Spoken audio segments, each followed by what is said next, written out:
اور عزیز طلباء، ویڈیو سے نہیں بننی یار، ویڈیو میں صرف فوٹو نہیں آ رہا۔ آج آپ ریڈیو اور ٹیلی ویژن میں سنتے ہیں کہ فلاں جگہ دہشت گردی ہو رہی ہے، فلاں جگہ دہشت گردی پھیلانے کی کوشش کی جا رہی ہے۔ آج دہشت گردوں نے اتنے لوگوں کو موت کے گھاٹ اتار دیا، اتنی جانیں ضائع ہو چکی ہیں، اتنے املاک برباد ہو چکے ہیں، اور ان سارے جرائم کا مجرم اسلام کو اسلام کے نام نواز قرار دیا جاتا ہے۔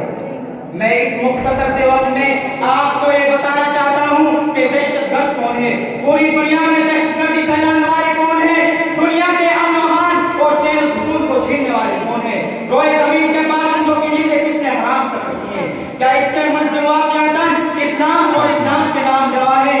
یاد رہے پر وہ کسی کی سوچی سمجھی سازش نہیں ہے۔ پیارے دوستو، اسلامی تاریخ کے مطالعہ کرنے والے جانتے ہیں کہ اسلام نے ہمیشہ امن و شانتی کی دعوت دی ہے، صلح عشقی کی دعوت دی ہے، آپسی محبت و الفت کی دعوت دی ہے، اخوت اور بھائی چارگی کی دعوت دی ہے، فتنہ فساد سے روکا ہے، ظلم و زیادتی سے روکا ہے، حق تلفی اور حق مانگنے سے روکا ہے۔ اسلام کے عدل انصاف اور دعوت امن شانتی کا اندازہ لگانے کے لیے ضروری ہے کہ ہم قبل اسلام کے حالات سے اچھی طرح واقف ہو کہ اسلام سے پہلے دنیا کیسے کیسے حالات سے گزری ہے۔ دوستو، چھٹی صدی عیسوی میں دنیا بڑی اضطرابی اور بے قراری کے لمحات میں اپنی زندگی گزار رہی تھی۔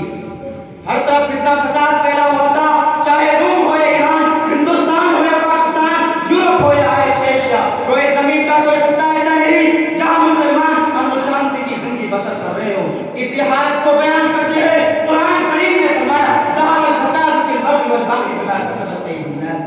ایسے خطرناک اور تاریخ ترین حالات میں اسلام کا ظہور ہوتا ہے اور اس مشکل و پریشان دنیا کو حقوق انسانی کا پیغام سناتا ہے، صلح عشق کا پیغام سناتا ہے۔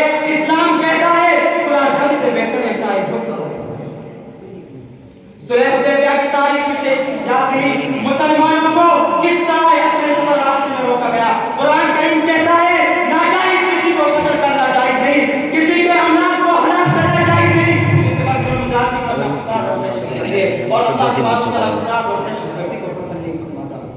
مسلمانوں، میں ان درندے یہودیوں سے پوچھنا چاہتا ہوں، اے نام نہاد امن قائم کرنے والوں، اگر تم واقعتاً امن قائم کرنا چاہتے ہو، خود دہشت گردی کرنا چھوڑ دو، دوسرے کی ذلت اور آبروئی کرنا چھوڑ دو، دنیا میں امن قائم ہو جائے گا، دنیا سے دہشت گردی ختم ہو جائے گی، اور یہی دہشت گردی کے خاتمے کا اصل علاج ہے۔